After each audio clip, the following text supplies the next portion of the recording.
Is Megan messy or was she just doing the right thing for her podcast? Let's talk about it, y'all.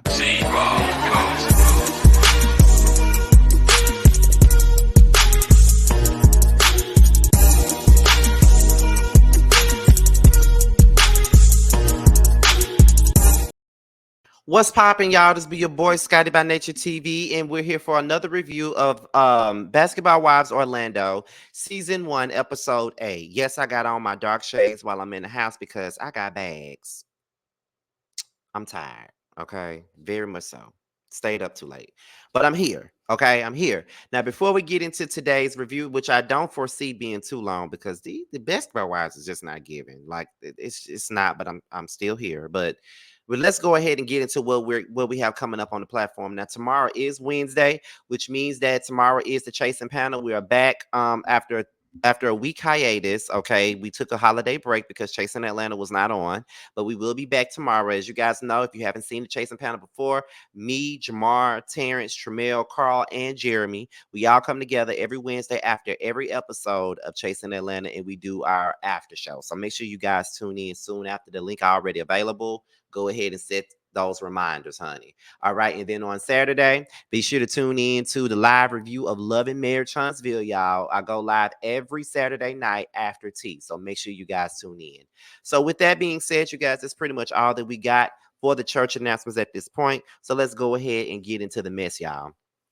Now we get into Nikki and Nick. Now apparently Nick and Nikki know each other. They've been knowing each other for over a year now, but they haven't really had no time to really spend with each other within this group. Apparently Nikki went live and she drugged Mulan and Four. Now I think I reported on this particular live because in that same live she called Four. So that's the reason why, you know what I mean? People were talking about it and it went to these like basketball wives, Instagram pages and shit like that. Um, she was basically saying that she regretted what she said about Four, but it's like Milan, like she really should. She felt like she shouldn't have said what she said about Four at all. Like it was hurtful. It was fucked up. She shouldn't have said it. But it's like Milan because Milan ain't to her, and Milan already showed her cards to her. Her words, not mine. That's how she feels about Miss Milan. All right. Now, Nick was like, well, girl, it seems to me like you're not necessarily over what went down between you and Four. And Nikki started crying and stuff like that, you know. And my thing is, I really listen. I really be want to have sympathy for people. I really be trying to because of the simple fact that you know what I'm saying. Like, girl, I want to have sympathy for Nikki, but you know when she was on not basketball wise, but Blankie Crew, that girl was loony. Like that girl was crazy. Like every time we seen her in a scene or whatever, every time we seen her in a scene somewhere and stuff like that, I just felt like, you know what I'm saying? Like she was always doing the absolute most just to sit there and act as if, you know what I'm saying? It's just like, I don't know. Like she used to just act crazy. Like she used to just take things to a whole nother level, always wanting to fight, always acting ghetto as hell, and just never really had no substance to her. So to see her crying about Four and see that she's still hurt by him, it's understandable. I mean, I can relate to that. Like, you know, it took me some years at one point in time to get over somebody that I was once in a relationship with. And, you know, to this day, there are some after effects to the things that they have done to me already. So it makes me afraid to be in relationships in the future. You know what I mean? Like I said, like as of right now, I like somebody. I'm in like with somebody, you know, and I really like them. And I find myself, you know, fucking myself up with my own insecurities. You know what I mean? So at the end of the day, sometimes you got to let that hurt go, baby. You got to let it go, move on, because these same people that were still harping about have moved on with their lives. They don't give a fuck about us. So why the fuck are we sitting up here crying about what the fuck they doing? They don't give not one fuck about us. So we can really move it the fuck along. And that's what Nikki needs to do. Because Forrest out here living his best confused sexual ass life, okay? And that's just it. So, yeah, girl, get over that pain, get over that hurt, you know. That's how I feel. When you let go of that pain and when you drop that pain up off of you, it's like a big weight off your damn shoulders after you drop all this pain off of you. You feel what I'm saying? So I feel you. But just let it go. Don't let that shit define you. That's how I feel. But anyways, with that being said, we're gonna get into Megan. Now, Megan is doing a promo shoot for her podcast. She's planning on doing a live show. And we already know that her podcast it goes viral a lot. It's always posted on the neighborhood talk and all that other good stuff. So Megan is actually doing the damn thing. Like, she's one of those girls from the Bad Girls Club that's actually doing something more than just going on baddie, showing her ass, acting a damn fool, still trying to be that Bad Girls Club girl and stuff like that. Like, Megan is actually really trying to do more with herself and actually building up a fan base for her podcast. And building up a fan base is actually a hard ass thing to do. It's very hard to just build up a fan base and do your thing. So shout out to Megan for being able to do that. I need to take some pointers, being that I've hit 50K now. Shout out to me for hitting 50K, y'all. But anyway, after that, we get into Ashley and Mulan. Now, Mulan is feeling some type of way and she needs some retail therapy. So Ashley has taken her out the shop. Mulan is basically saying that she wanted an ass reduction. She's saying that she got way too much. It's starting to weigh down on her, literally and figuratively. She wants to play basketball, and it's like she's dragging it when she plays ball. When she walks, she's dragging it. And I could tell that it was a problem for you. Look at how it looks. You feel what I'm saying? Like, and I ain't trying to body shame, but looking at your ass, I'm just sitting up here like, girl, how can you walk around with all this up in you? You know what I'm saying? Like, no, that's too much. You know what I'm saying? You got to do something about that, and that's gonna cause pain for you. And she's regretting the things that she did to her body. She got a BBL when she was a young girl, and it don't look like it's the type of BBL that she was supposed to get, not the ones that they're getting now. You know what I mean? So Ashley reveals that she had, ass shots, and she did the surgery to get most of them removed. In my opinion, I'm thinking what she did was she did the same thing that K Michelle did. They get most of the shots out. You don't really get all of them out because it's liquid, but you do get most of them out, and you're able to feel better and do better. You know what I mean? These girls, before there was a such thing as a BBL and fat transfers and things like that, these girls would go to these hotel rooms, let these people shoot whatever the fuck they want to shoot up in them, which is all foreign substances, so just so they can have a bigger ass. Now realizing that down the line, it was going to fuck them up. It was going to get into your bloodstream. It was going to fuck you up, make you sick, make you not be able to walk. It was going to be it's a lot of stuff. Like, all you got to do is look at Kate Michelle's show, My Killer Body, that she put out last year, and see how all those women went through all that shit. So I'm glad that Mulan is actually seeing the error of the decisions that she made and wants to correct them. Morgan and Danielle, they're on the telephone and they discuss trying to find, love. Morgan is divorced and dealing with the child support issues. You know what I mean? Danielle is still harping over Rashad while he's with Mackenzie. So they're both in need of some male attention. So they've decided that they're going to go on speed dating. They're going to try to do speed dating. They're going to try to see what they can get. I've always wanted to try that though. Like, I've always wanted to try speed dating and see how that will go, because I ain't, it's been a minute since I've been out on anybody's date, child. Like, I ain't been out on no date in so long. But yeah, she talked about the idea of speed dating. Speed dating seems to be very, very fun. That's what it seems like to me. Every time we see the shit on TV, these girls be going speed dating. I'd be like, well, bitch, I want to go speed dating too. You know what I'm saying? So it seems really fun. You feel what I'm saying? So they're trying to find new love and move on with their lives, and that's the best thing they can do. So we get down to Ashley. Tony, their son is autistic, and Tony always felt like something was wrong with him. So he went and took the test and he found out that he was also autistic. So now they got like this thing that they're doing, like a foundation that they're doing, I believe, for kids that are autistic, and they're going on the Today Show to discuss it. And I think that's a great thing that they're doing that, because they have a son that's autistic, and then one of the parents are autistic as well. So the parent can get up there and talk about it and show that regardless of what you're dealing with or what sickness that you have or however it is, at the end of the day, you can still do whatever you want to do. Like, I like in his mind, my ass is autistic, but I can still play basketball. Just because you deal with autism, it does not mean that you can't do the things that you want to do. And I think that's a very good message. A very good message. So shout out to Ashley and Tony for bringing awareness to that. All right. So next up is Morgan, Nikki, and Danielle. They go speed dating. And like I said, the shit looks fun. A lot of them men was fine. A lot of them questions they was asking these men were fucking hilarious. Okay. Like when Morgan was asking, does he shave everywhere? And he was looking like, she said she wanted to know because she like a man with good hygiene, baby. I shaves, honey.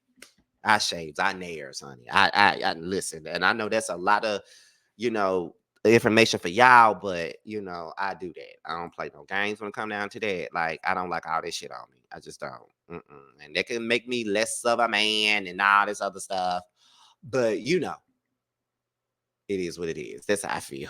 But it looks fun. I don't think that they like any of the guys that they had at the speed date. No, I don't, because no, I don't think they like anybody that they had there. But you know, it was cool though. It was fun. It was nice seeing Morgan, Nikki, and Danielle in another light, other than being the mean girls that they fucking are. Um, Megan. She's meeting up with her two co-hosts. You know what I mean? They discussed this live show that she got coming up, and she's very nervous but excited at the same time. She's afraid that nobody's going to show up for her, but they're telling her that, girl, stop doing that. They're going to show up. Don't do that. You know what I mean? Like, you got the people. These people are going to come up and they're going to do these things with you. So make sure you just be on your P's and Q's and make sure you're doing the right thing, girl. Like, stop worrying about it. Stop worrying about it. You got this. And she said, since the podcast is about sex and sexual experiences, 4 is going to be the special guest. Okay. And she said that, you know, 4 is the ex-boyfriend of Nikki. She's one of the girls in my friend group, and I hope she don't feel no type of way about it. And they was like, well, have you told her? She was like, nah, I don't think I'm gonna tell her. And I was like, all right, Messy Megan. So then we get into Mulan. She goes in for a consultation, you know, to see about her behind. Like, she, you know, she got her breast reduction done before, but now she's getting her butt. She wants her butt to be reduced. She explains why she went and got her body done. She says that, you know, because people told her that she felt like, you know, because people told her that she needed it. So because people told her that she needed it, she felt like that's what she needed. So she went and did it. That he asked her what she had done. She said she had the hydrogel shots and a BBL. So on top of you getting ass shots, you turned around and got a BBL too. That's why the shit dragging your ass. Okay. He's telling her that it's not going to be a cosmetic surgery. It's more like reconstruction. It's a risk even doing this surgery. So you gotta live with 2 regrets. You're gonna live with the regret of getting the ass shots and everything else done to you, but you also got to deal with the regret of possibly getting worse with this surgery. It works, but it's a possibility that it's a hazard for you. So now she has a lot to think about. So we get into Danielle. She goes on a date with this guy named Mikhail. Okay. Mikhail tells her his turn ons. He likes women that are goal oriented, going to get it, you know, doing whatever she needs to do for herself. Danielle's turn on is a man that leads the pack, you know, and so she could follow. She says the biggest thing about Mikhail that she loves is that he's involved in his daughter's life. He makes sure that his baby moms is taken care of the way that she should be. And he even stated that he's at a point in life at the age of 31 where he's ready to put a ring on it. He's had his fun, done his thing. Now he's ready to find that queen to put a ring on it for. So, you know, that's it. And honestly, you know, when you get down to that point, you want to settle down and be with somebody sometime. You know, you had your fun. Shit, I'm 34 and I'm in my prime. You know, sometimes I want to settle down and be with somebody, but I'm having my fun. But it doesn't stop the fact that I like somebody, though. Anyway, we get into podcast night. Lindsay, with her pregnant, messy ass come in. It's something about Lindsay that I just don't like, y'all. But Lindsay comes in, and Megan tells Lindsay that she ain't talked to Mulan at all, but Mulan's supposed to be coming tonight. Ashley is coming into the event because she says she wants to see how Megan is going to spin this, because Megan likes to pretend like she's not messy. She likes to pretend like she ain't got nothing to do with shit, but she's the messiest person in the group. Um, Mackenzie obviously heard that Danielle was out on a date, and she said that she's glad that Danielle is on a date so she can leave her and Rashad alone. Girl, ain't nobody think about you and Rashad, to be honest. What you need to be thinking about is these possible side chicks that his ass might wind up having. Remember, he already told you that if he's gonna get a side chick, he's gonna let you know, which means that, girl, at the end of the day, um At the end of the day, I'm gonna go ahead and do that. I'm just letting you know. I'm just gonna let you know that at the end of it all, you might have to deal with the fact that I got a side chick and that's it. You feel what I'm saying? And that's basically him letting you know that he don't give a about how you feel about it. It's either you gonna accept it or not. So you talking about something you hope that she's on a date so she can leave you and Rashad alone. Girl, please. She probably the least of your worries at this point, child. But anyway, moving on. Mulan is at this event and her feelings towards Megan do not change. It's still Megan. I don't understand why you're here. Nikki doesn't understand why Mulan is here because then they ain't they into it? Ain't they beefing? Right. Four is here. And Four tells Megan his story as to why he's into the things that he's into. And listen, Four does a lot. At first, I found it sexy because I like a man who is very more so open minded when it comes down to sex and sexuality. I like a man who is himself. He doesn't give a fuck who it is. He wants, if he wants it, he wants it, and he's gonna go ahead and get it. And he does not care about what people think. I like that, and I already thought Four was fine anyway. So that at the same time, I thought that I had a chance with him. But at the same point in time, it is what it is. That's how I feel. Um, Ashley and Nikki arrives. Is it Ashley and Nikki? No, it's Morgan and Nikki. I'm sorry. Megan makes an announcement and she says that I know there's a lot of drama going on. So if any of y'all decide that y'all gonna bring the drama to my event, the security is here to escort your ass up out of here. So then Nikki is blindsided when Four comes out. Four gets on the stage. He explains his sexuality. Ashley says that Megan is a snake for doing what she's doing. She feels like she should have told, Nikki that she was gonna have her ex there, and she did that to be messy. Mackenzie said Megan is messy for even inviting Four. Four explains his identity. They ask him what does he identify himself as. He says, they say, are you bisexual? Are you into men? He says, I'm me. Keyword sexually fluid. Um, Ashley is uncomfortable by the things that Four is saying, and she's even more uncomfortable for Nikki. And Nikki feels like more Megan is supposed to be her friend, so why would she do that? Girl, Megan is not your friend. None of these girls are your friends.